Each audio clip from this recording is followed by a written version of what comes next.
In Saudi Arabia, a man once stumbled upon an ancient book. Drawn by its secrets, he began to read, and through its instructions, he succeeded in summoning a female jinni, whom he later took as his wife. That in itself was a dark and unsettling act, but what followed was even darker. The jinni murdered the man's human wife, his parents, and his in-laws, wiping out his entire family.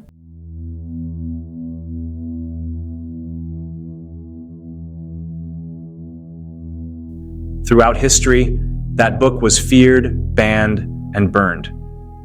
Yet the Sun of Knowledge survived the centuries to become the most notorious Arabic grimoire. The name is Shams al-Ma'arif wa Lataif al-Awarif, which in English translates to the Sun of Knowledge and the Subtleties of Spiritual Insight. In the mid-1230s, the Provençal Kabbalist Isaac the Blind warned his disciples that committing Kabbalistic secrets to writing risked their exposure. He was especially critical of the Kabbalists of Burgos, who, he said, spoke of mystical teachings openly in the marketplaces and in the streets, showing that their hearts have turned away from the divine. At roughly the same time, on the opposite side of the Mediterranean, the Sufi thinker Muhyiddin ibn Arabi wrote Kitab Al-Mim wal-Waw wa-Nun, a short treatise on the science of letters and names, Ilm al-Huruf wal-Asma, now often called lettrism. Ibn Arabi cautioned that such knowledge should only be conveyed in coded and guarded terms to prevent misuse. He especially warned against recording the methods by which the occult properties, khawas, of letters and names could be employed in talismans and other practices meant to affect the physical world. At the same time, however, there was another who was composing works that explored precisely those operative and occult aspects of lettrism, writings that would earn him lasting fame and infamy after his death. Ahmad al-Buni was his name. He came from Algeria, the son of a man remembered as a reciter of the Quran. From an early age, he walked the path of mysticism, eventually studying under the renowned Sufi master Abd al-Aziz al-Mahdawi, the same teacher who guided the celebrated mystic Ibn al-Arabi. At the opening of his Shams al-Ma'arif, al-Buni writes, "Whoever possesses this book must guard it from the unworthy. Let him not use it for himself, for that is forbidden." Al-Buni's writings suggest that he intended his works only for Sufi adepts, those capable of properly understanding and transmitting their contents. For about a century after his death, his texts indeed seem to have circulated mainly within small, tightly guarded circles of esoteric Sufis, who kept them hidden from outsiders. Over time, however, and despite al-Buni's clear insistence on secrecy, his works began to spread more widely. They found their way into the households of Mamluk and later Ottoman rulers, as well as among the soldiers and bureaucrats who served them, ultimately reaching the height of their popularity in the Ottoman world during the 17th century. During this period, the book was fiercely condemned, banned, and deeply feared. The scholar Ibn Taymiyyah went so far as to denounce it outright as heresy and sorcery, declaring it a work of Sihr, magic. Yet, despite relentless opposition, Shams al-Ma'arif continued to circulate and survive through the centuries. The text we possess today, however, is not exactly what al-Buni himself composed. Over time, later writers expanded upon it, inserting their own material and falsely attributing it to al-Buni. As a result, the surviving version has grown to nearly 6 times the size of the original work. This expanded compilation is what came to be known as Shams al-Ma'arif al-Kubra, the Greater Sun of Knowledge. Before we turn to the contents of his book, we must recognize that al-Buni was no ordinary Sufi. He was a polymath, skilled in mathematics, geometry, astronomy, and astrology, a man of intelligence capable of producing such a work. And he addressed his readers saying, "I have set forth all things for you. Do not give in to weariness, for impatience is the ruin of the student. Seek, and you shall find. Neglect, and you shall find nothing. Strive for knowledge, and you shall be guided. Lettrism, as mentioned earlier, lies at the very core of this work. Al-Buni taught that letters possess hidden powers capable of influencing human life. Numbers, too, carry unique properties assigned by God, with each letter of the Arabic alphabet linked to a specific numerical value.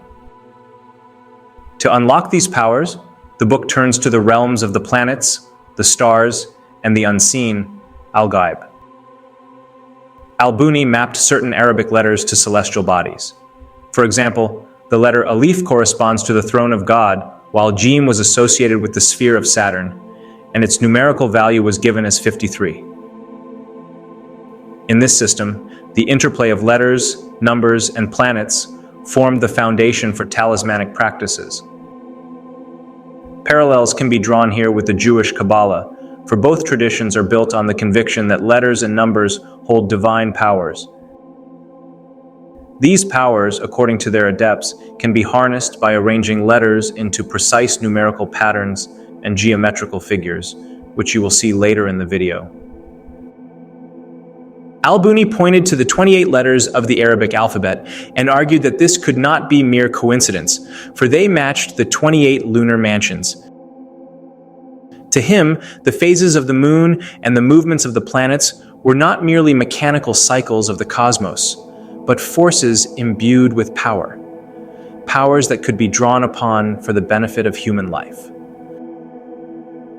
To harness these celestial forces, Sufis turned to ilm al-huruf, the science of letters. The connection between the letters, their numerical values, and the movements of the heavens formed the basis of this esoteric discipline. Al-Buni stressed that the accessibility of the lunar phases was not to be taken lightly. These were not simply matters of theory, but had direct application in magical practice. For this reason, he included instructions on how to calculate the lunar phases and determine the moon's position within its mansions, so that such operations could be performed at the proper time. As an example, he explained that the Arabic letter dal corresponds to the number 4. To draw upon its power, he instructed that a 4x4 square be inscribed, but only after performing the ritual in a state of purity and at the specific exaltation of the moon. The benefits of this square, he wrote, were considerable. Whoever carries it will be under God's protection. Learning and understanding will be made easy for them, and their status will be elevated in the heavens and on earth. A prisoner who keeps this square close will find release by the will of God. And the one who raises it aloft as the banner of war shall be shielded from enemies, from the faithless, and from the corrupt. A vast portion of Shams al-Ma'arif is dedicated to the hidden properties of the 99 names of God, the Asma al-Husna, as well as the mystical powers of the Bismillah.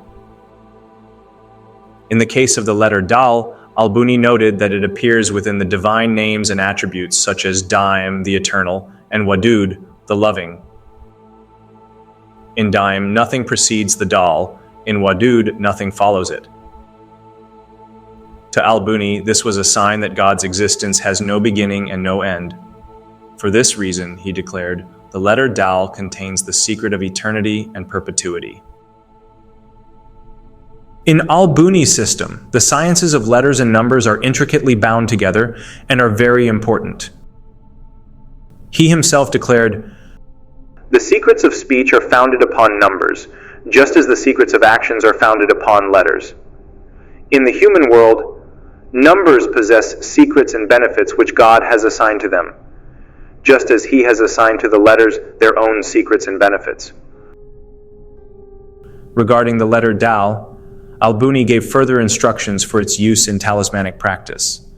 He described how one should inscribe the letters square in the recess of a ring and wear it as an amulet.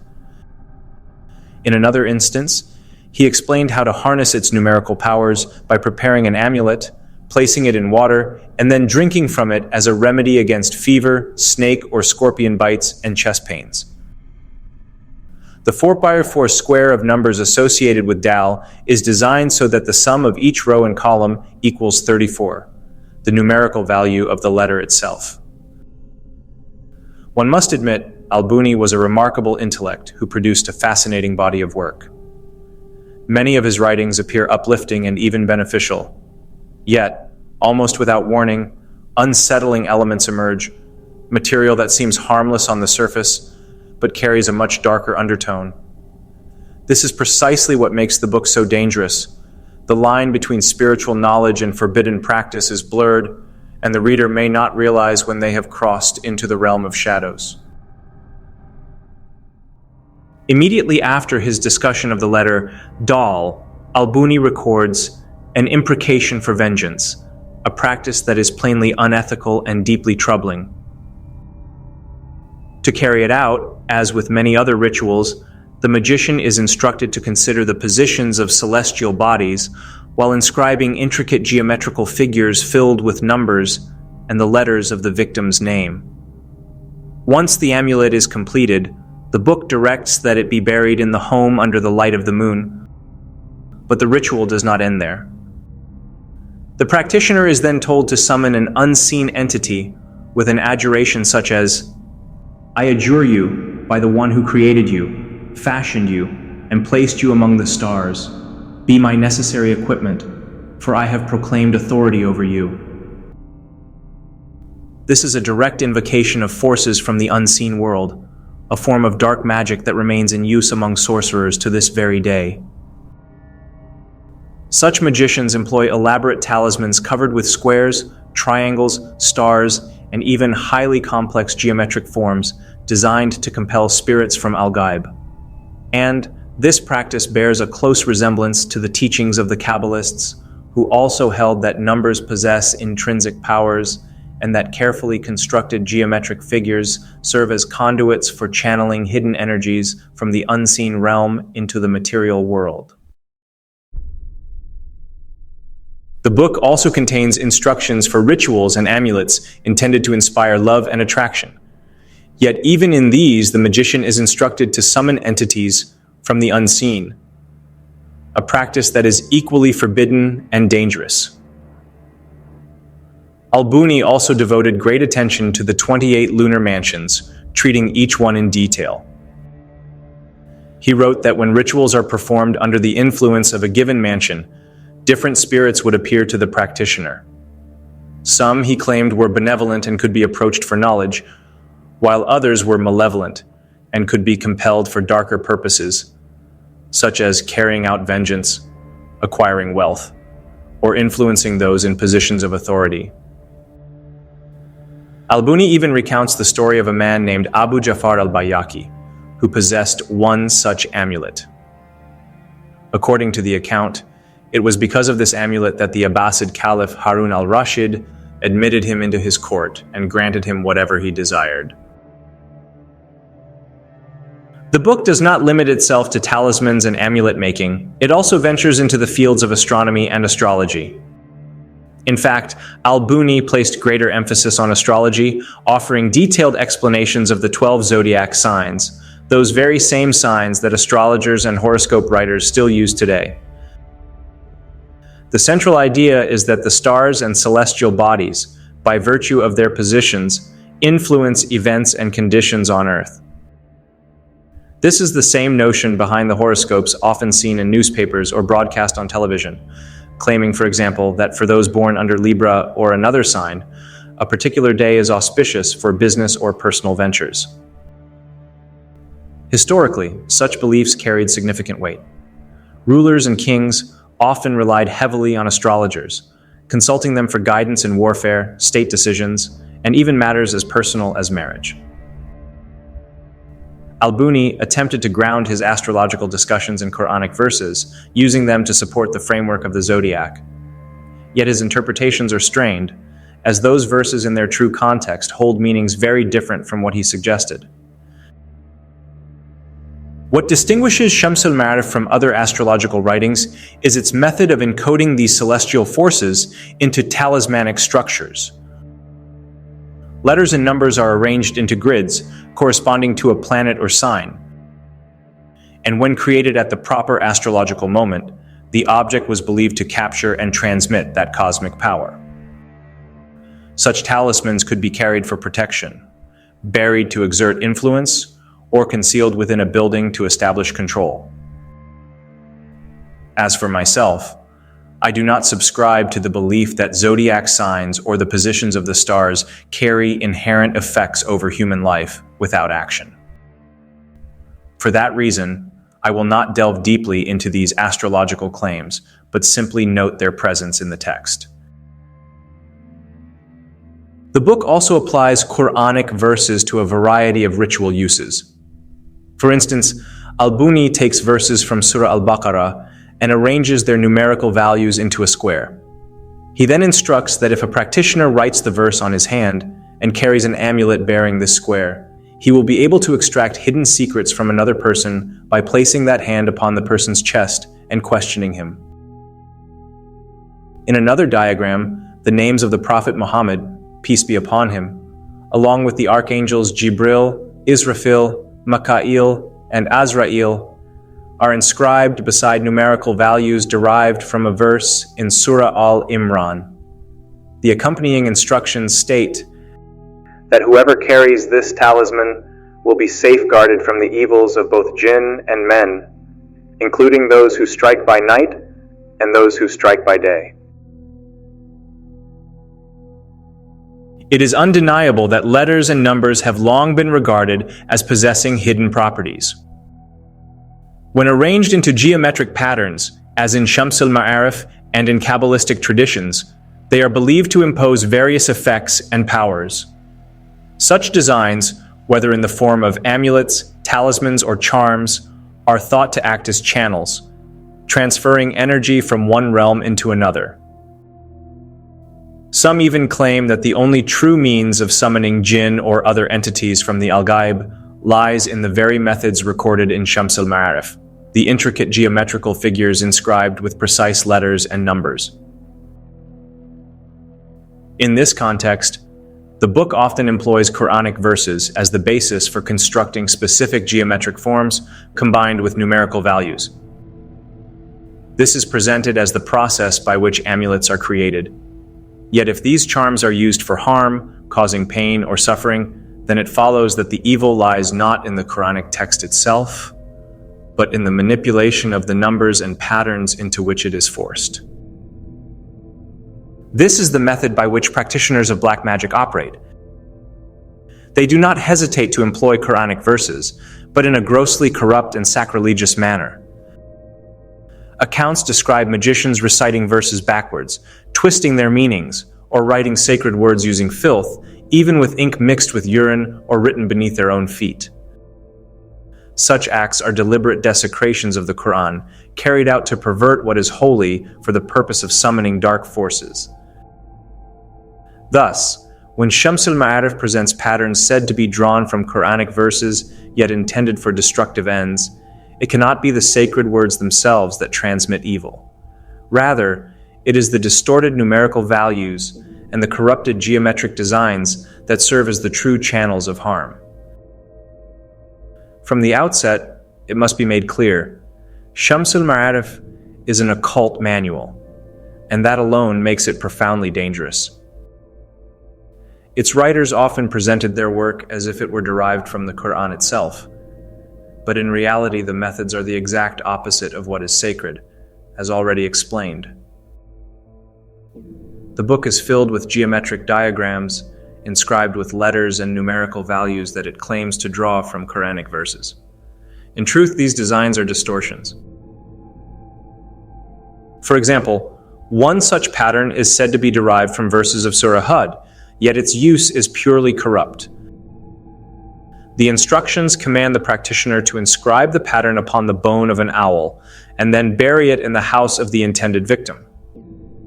The text promises that this will bring about the victim's destruction, a practice of unambiguous evil.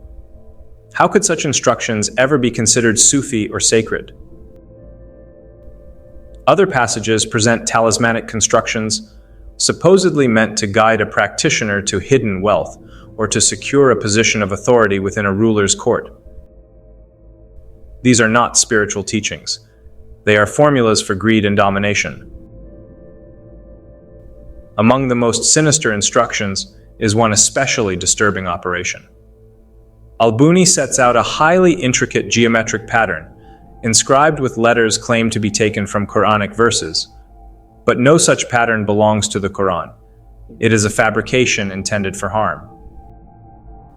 The practitioner is told to write the victim's name alongside his mother's name within the figure at a specified phase of the moon, and then to bury it beside a stream flowing eastward. The instructions declare that this will cause the victim to bleed, and if left buried for 7 days, it will bring about his death.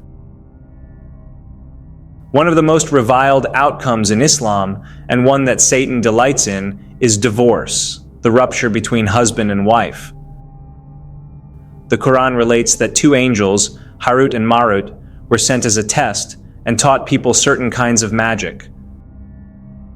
Among the practices associated with that legacy was a sorcery intended to cause marital separation. Unsurprisingly, Shams al-Ma'arif preserves instructions for this very art.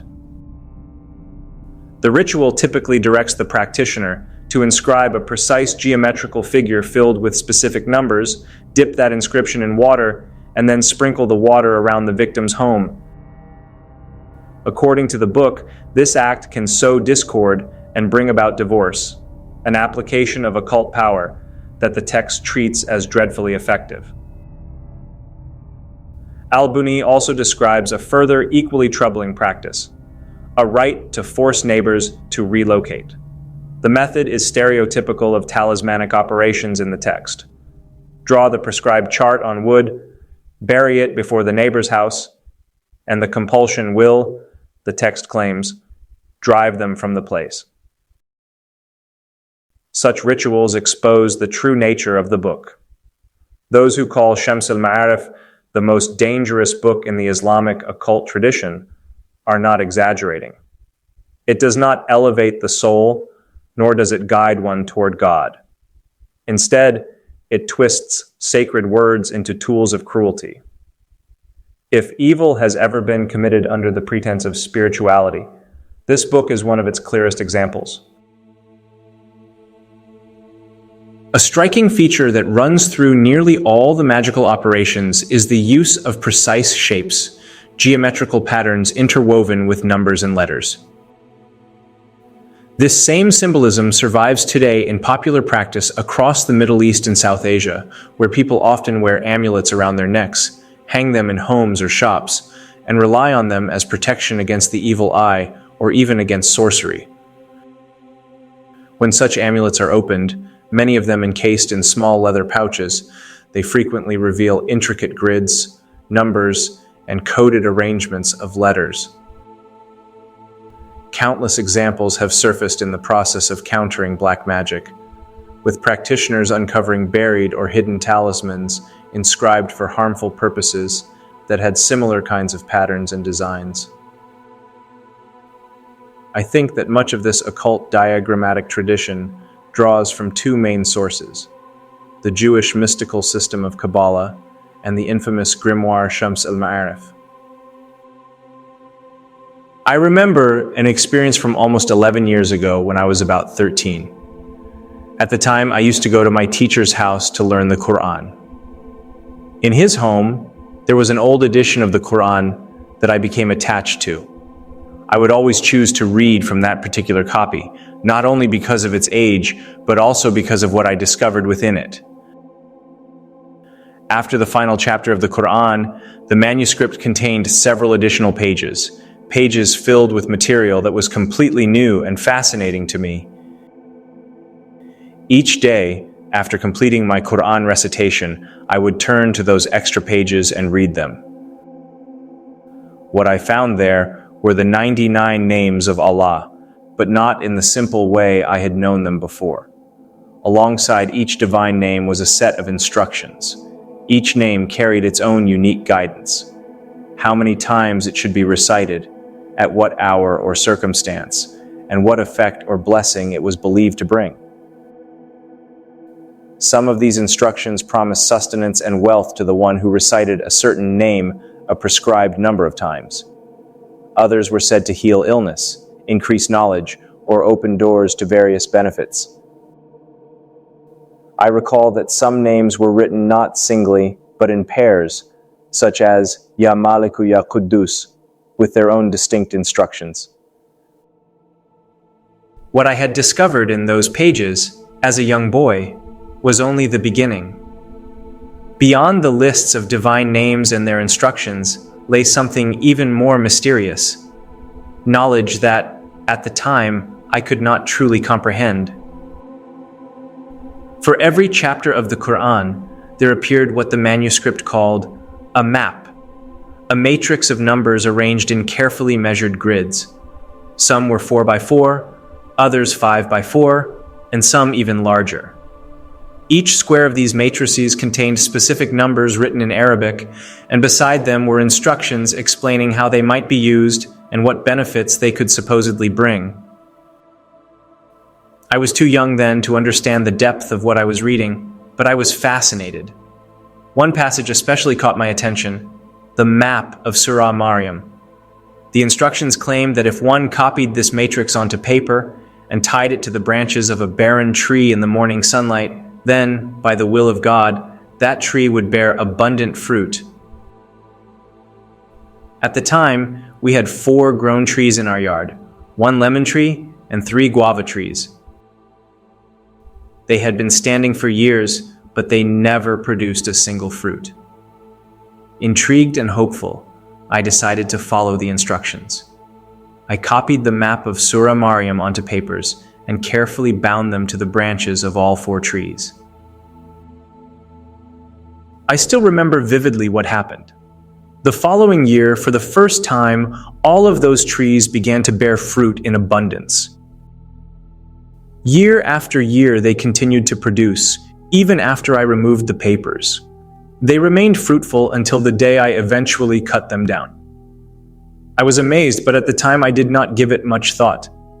And for that I am grateful to God. Only later did I recognize what I had encountered, the science of letters and numbers. I imagine what might have happened if, as a boy, I had experimented with other maps and other aims. The map of Surah Maryam worked in that instance, and as far as I know, produced no harm. Yet that is precisely the problem. The same techniques can be used to hide malice inside apparently benign formulas. As we have seen in Shams al-Ma'arif, al-Buni and later compilers include maps and charts that are explicitly intended to injure or manipulate, using Quranic material as a cover. On the surface, such material may sound sacred. In reality, the Quran itself has no connection to acts of harm. Because most people do not possess the knowledge to distinguish the good from the dangerous applications of these formulas, the prudent course is abstention. One cannot know in advance what will befall a person who experiments with such powers and gets it wrong. I tell this story to show that the science of letters, numbers, and geometry is not merely theoretical. It can have real effects. The charts I found resemble materially the practices I later read about in Shams al-Ma'arif, the same reliance on letters, numbers, and mapped geometries. One example proved helpful without ill effect. The other tradition contains clear instructions for harm. My conclusion is clear and resolute. This body of occult knowledge is perilous to approach. As for Shams al-Ma'arif, I counsel all to keep far from it. Its pages are clothed in words of marvel and mysticism, yet behind them lies a path that can lead one into darkness before he even knows he has stepped upon it. Shams al-Ma'arif stands as the chief source of practical magic within the Islamic occult tradition. Though banned in many lands, it did not merely survive, it flourished. Colonial administrators in Algeria during the 19th century were among the first outsiders to notice its influence. French officers, while raiding villages or investigating local uprisings, frequently confiscated amulets and manuscripts from the village healers and religious scholars. Among these confiscated texts, Shams al-Ma'arif appeared again and again. The French Orientalist Octave Haudas, who studied these materials, remarked, "The book was not a curiosity kept on shelves, but a living source of magical practice. Villagers carried talismans written according to its instructions, folded papers with magic squares, inscribed with Quranic verses and the names of God, sometimes hidden in leather pouches worn around the neck. These amulets were prepared to protect against illness, to shield men from bullets in battle, and to guard homes from jinn." And if there was such an urgent demand for defenses against jinn, it follows that darker forces must also have been widespread, and Shams al-Ma'arif preserves a vast array of instructions for commanding spirits, bending wills, and unleashing harm. Ethnographers working in Morocco and Algeria during the 20th century confirmed the persistence of these practices long after colonial rule. In rural communities, healers continued to rely on the afak, the numerical squares that al-Buni systematized in his book. The patterns were reproduced, copied, and circulated from manuscript to manuscript, sometimes slightly altered, but always recognizable in their structure. In South Asia, the text achieved even greater circulation. By the late 19th and early 20th centuries, Shams al-Ma'arif was translated, printed, and sold in Urdu and Arabic editions. Its diagrams and talismanic instructions moved out of manuscript culture and into the hands of ordinary people through inexpensive lithographed copies. In cities like Delhi, Lahore, and Lucknow, amulet makers, known as amils, relied on the book as their primary source. Even today, in Pakistan, India, and Bangladesh, the influence is visible in the bustling markets where small leather pouches are sold. Inside them are folded slips of paper bearing squares of numbers and letters. Though most buyers never see the inner contents, the forms are recognizable as those preserved in al-Buni's manual. Again, I must say, practitioners, magicians, and in South Asia, Amil have long drawn directly on the techniques of Shams al-Ma'arif, most notably its system of magic squares. Ethnographic and archival evidence shows these grids being used in talismans intended to bind jinn, to undermine rival families or businesses, to attract wealth, and to perform love magic, practices that are both ethically problematic and explicitly forbidden in Islamic law. The book is indeed dangerous.